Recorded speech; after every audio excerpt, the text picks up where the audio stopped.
प्रारंभ करते हैं उनसे जो जानते हैं कि लुटेरा कौन था।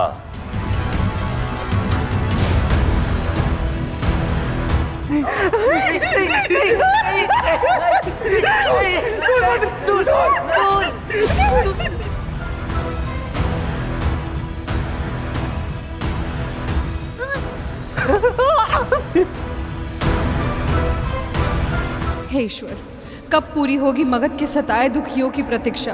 कब आएगा वो जो धनानंद के विरुद्ध बनेगा अस्त्र?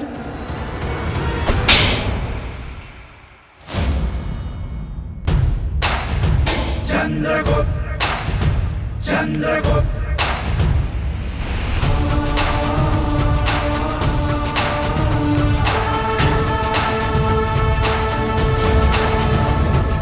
दुश्मन पे प्रहार है चंद्रगुप्त, शस्त्र जैसी धार है चंद्रगुप्त। वीर भी ये धीर भी वंश का आधार है, नीतिवान बुद्धिमान सूर्य जैसा शौर्य है। ये चंद्रगुप्त मौर्य है, ये चंद्रगुप्त मौर्य है। चंद्रगुप्त मौर्य, चंद्रगुप्त मौर्य, चंद्रगुप्त मौर्य, चंद्रगुप्त मौर्य, चंद्रगुप्त।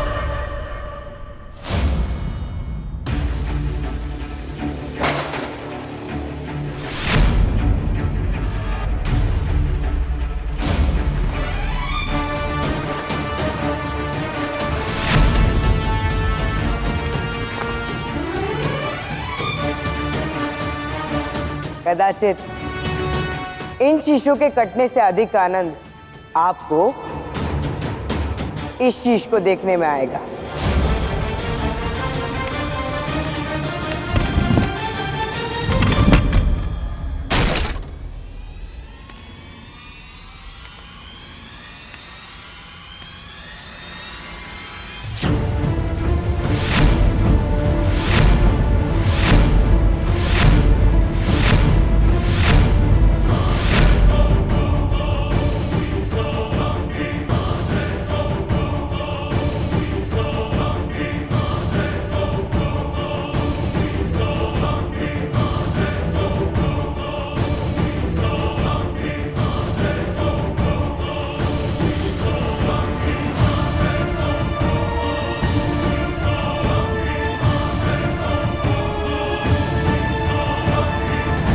कौन हो तुम?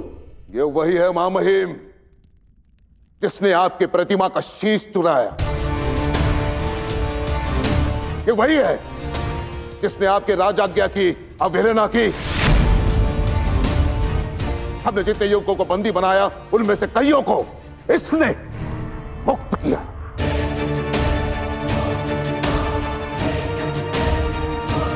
विद्रोही है ये, चोर है ये।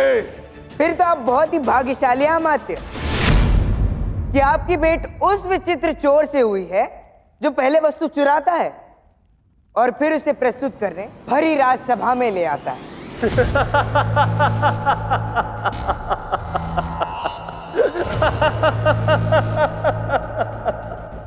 वैसे देखा जाए तो अमात्य कुछ अनुचित भी नहीं कह रहे सम्राट। मैं चोर हूं और मैंने इस वंशीश को चुराया है, पर उन चोरों से जो इसे लेकर भाग रहे थे। और रही बात विद्रोह की, तो वो मैंने इसलिए किया ताकि मैं मगध का सम्मान चोरी होने से बचा सकूं। क्योंकि मैंने उन चोरों को भागते हुए देखा था और मैं जानता था कि जिन युवकों को बंदी बनाया जा रहा है वो निर्दोष है। और यदि ये बात निकलती कि मगध नरेश ने बिना सोचे समझे अपने ही साम्राज्य के युवकों का अंत कर दिया, तो कितना अपयश होता मगध का। और ये मैं सह नहीं सकता था। चतुर बनने का प्रयास मत करो। तुम यहां मगध का सम्मान बचाने नहीं, अपने मित्रों को बचाने आए हो। यह देखो, याद है मुझे। बड़ी मनोरंजक बातें करते हैं आप अमात्य। अभी आपने मुझे चतुर कहा और अब मूर्ख सिद्ध कर दिया। अब आप ही बताइए, कौन चतुर होगा जो केवल अपने मित्रों की सहायता के लिए अपने प्राण संकट में डालेगा? मगध का द्वार पक्षी जानता है कि अपराध करने के पश्चात सम्राट धनानंद के समक्ष आना अर्थात मृत्यु को निमंत्रण देना है। अब आप ही बताइए, कोई भी चतुर ऐसा कार्य क्यों करेगा? मैं यहां मगध का एक अच्छा नागरिक होने के नाते आया हूं, क्योंकि मैं जानता था कि इस स्वर्ण के लिए बहुत से शीश संदेह की बलि चढ़ सकते हैं। कहानी बहुत अच्छी है, पर इसका दूसरा छोर भी है बालक। कदाचित तुम यहां इसलिए आए क्योंकि तुम्हारे मूर्ख स्वामी ने चोरी करवाने की मूर्खता तो कर दी, किंतु जब उसे पता चला कि इस लालच का दंड क्या होगा, तो धनुष से निकले बाण को लौटाने के लिए तुम्हें आगे कर दिया।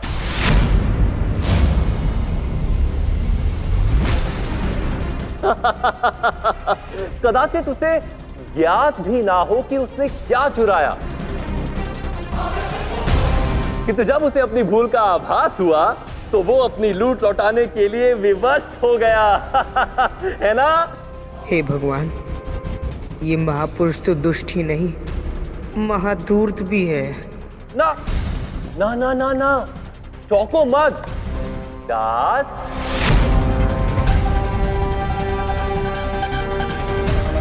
पांव में पड़ी बेड़ी बहुत कुछ स्पष्ट कर देती है।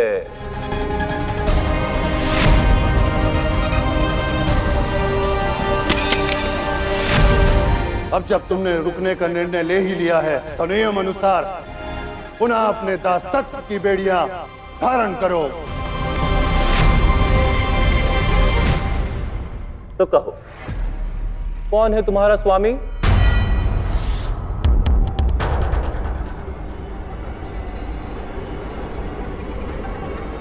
मेरे स्वामी, अगर मेरा नाम सम्राट धनानंद के समक्ष आया तो तुम्हें तुम्हारी मां का पता कभी नहीं चलेगा। उत्तर दो, कौन क्यों हो? बोलो, कौन है तुम्हारा स्वामी? मेरे स्वामी निर्दोष है और मैं भी। हमने इस स्वर्ण शीश की चोरी नहीं की है। तुम्हारा यहाँ अपने मित्रों के लिए आना, अपने स्वामी की रक्षा का प्रयास करना निश्चित ही साहसिक कार्य है, किंतु अब तुम्हारे ये तर्क मुझे क्रुद्ध कर रहे हैं।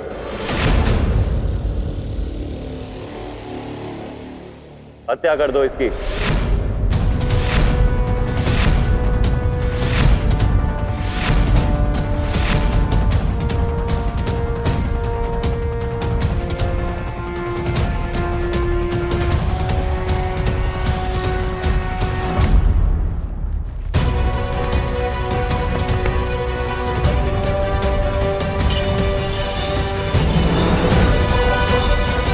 किसने करवाया तुमसे ये सौदा? उसका मुख ढका हुआ था, मैंने केवल राशि मोहर वाली अंगूठी उसके दाहिने हाथ पर देखी थी।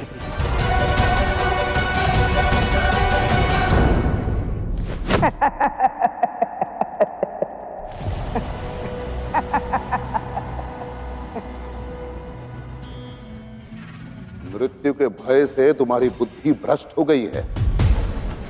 सोने के स्थान पर हंस रहे हो तुम। अरे अमात्य, अभी तो आप केवल मेरा ही अट्टहास सुन रहे हैं, परंतु शीघ्र ही पूरा संसार हंसेगा मगध और मगध सम्राट पर। मगध के बाजारों में, धोबी घाटों पर, पाठशालाओं में चटकारे ले लेकर एक किस्सा सुनाया जाएगा कि चोर के इतने समीप होते हुए भी सम्राट उसे पहचान ना सके। यदि आज मुझे मार दिया तो वो चोर प्रसन्नता से फूल उठेगा और सबके समक्ष शेख ही बगारेगा कि कैसे उसने इतने बड़े सम्राट को मूर्ख बनाया। इस किस्से को स्मरण करके वो स्वयं भी हंसेगा और संसार को भी हंसाएगा। तुम कहना चाहते हो कि चोर तुम नहीं, तो कौन है? चोर वो नहीं जिसके हाथ चोरी करते, चोर वो होता है जो अपने मस्तिष्क से योजना बनाता है, और उस मस्तिष्क का स्वामी इसी सभा में उपस्थित है, राजकीय आदर सम्मान के साथ।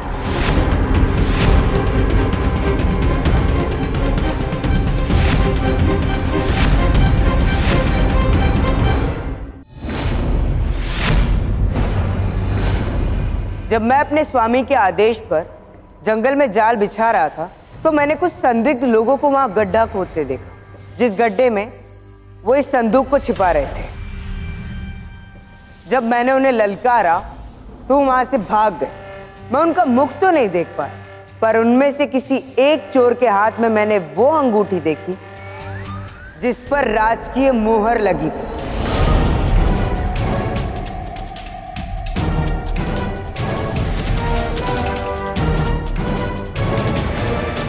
मूर्ख! ये अंगूठी तो हमारे प्रिय भाई मगध सम्राट धनानंद ने स्वयं हम सातों भाइयों को उपहार में दी थी।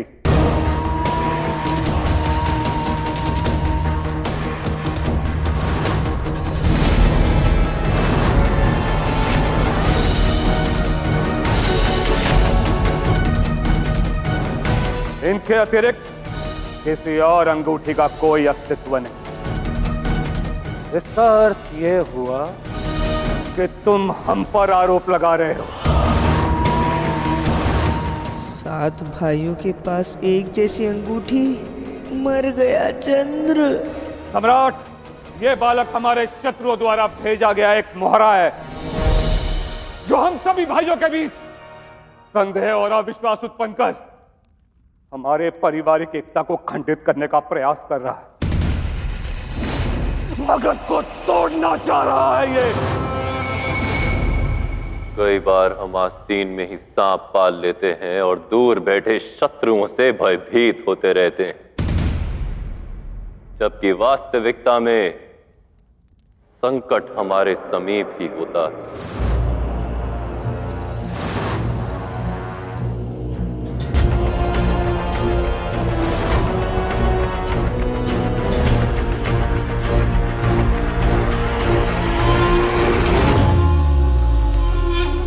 तुमने अभी जो कहा उसका एक शब्द भी यदि मिथ्या सिद्ध हुआ तो मैं तुम्हें मारूंगा नहीं।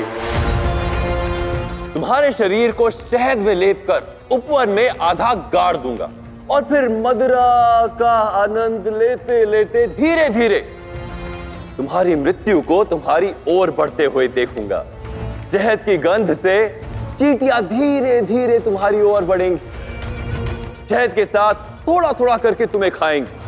पहले तुम्हारी खाल, फिर तुम्हारा मांस, फिर तुम्हारी अस्थियां। पल पल मरोगे किंतु जीवित रहोगे। तुम्हारा शरीर चींटियों को तृप्त करेगा और वो दृश्य मेरी आंखों को। तो यदि तुम जीवित रहना चाहते हो बालक, तो बता दो कि दोषी कौन, वो भी प्रमाण के साथ।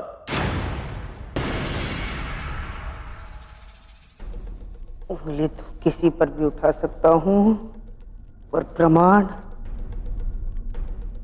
कहां से लाऊंगा?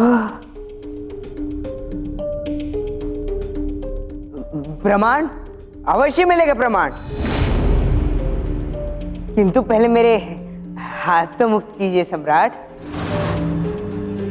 खूर तो ऐसे रहा है जैसे प्रमाण नहीं दिया तो मुझे कच्चा खा जाएगा। उफ, ये भालू है ये सम्राट।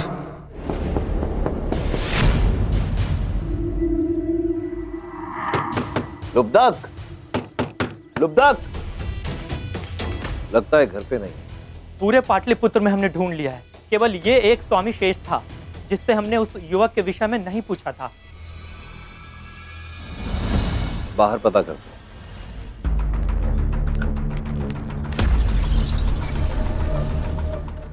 सुनिए श्रीमान, मुझे लुब्धक नामक व्याध से भेंट करनी थी, परंतु लगता है घर पर नहीं। मैं भालू की खाल बेचता हूँ, सुना है ये बहुत अच्छे दाम देता है। दाम? कुछ समय पश्चात कटोरा लेकर मार्ग पर भीख मांगता दिखेगा वो, क्योंकि आज उसके सारे दासों को मार दिया जाएगा। कहाँ है वो? महल गया होगा अपने अंत को अपनी आंखों से देखने के लिए। वो बालक देश की धरोहर है भैरव, उसके प्राण अत्यंत मूल्यवान हैं। हमें कुछ भी करके उसके प्राण बचाने होंगे।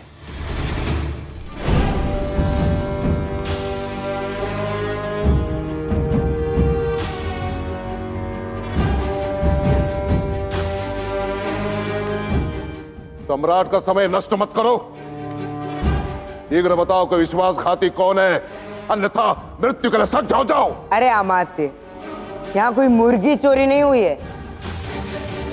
इतने बड़े सम्राट का इतना बड़ा शीश चोरी हुआ है। थोड़ा तो समय लेने दीजिए।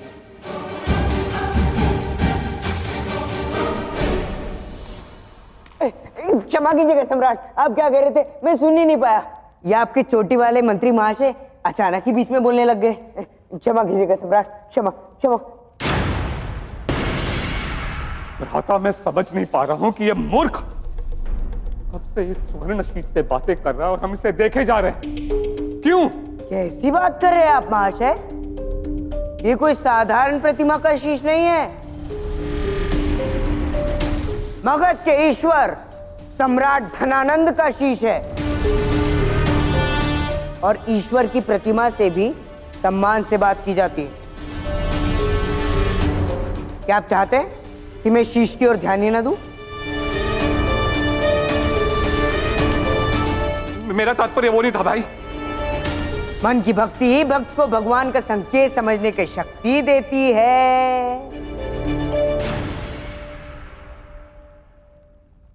7 लोग 7 अंगूठी, चोर कौन? मैं अनजान।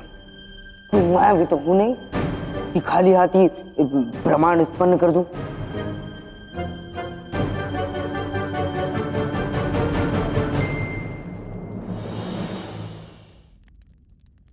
बता दिया,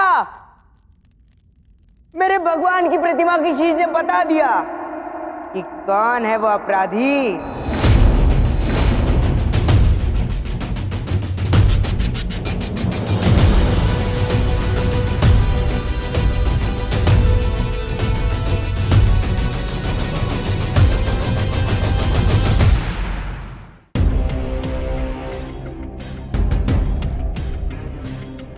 मिल गया। इस स्वर्ण शीश को चुराने वाले ने शीघ्रता में अपनी वस्तु इस संदूक में छोड़ दी थी। अब ये वस्तु सम्राट को स्पष्ट कर देगी कि कौन है वो अपराधी, कौन है इन भाइयों में से वो विश्वासघाती भाई।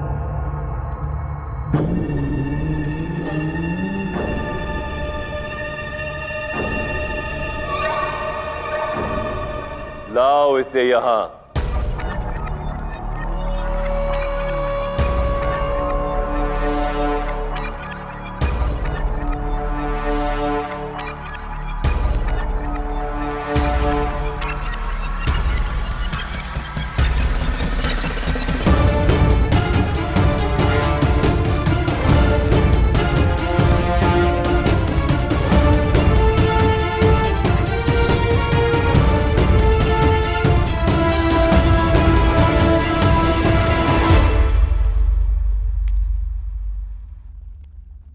झूठ बोल रहा है ये। मैं संदूक के आसपास भी नहीं था। चोरी के पश्चात मैं वहां गया ही नहीं। पर कैसे मेरी कोई वस्तु उस संदूक में रह जाएगी भला?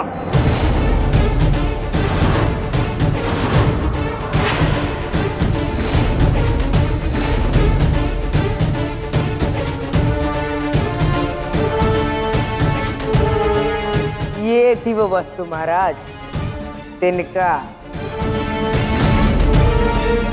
जो चोर की दाढ़ी में तिनका।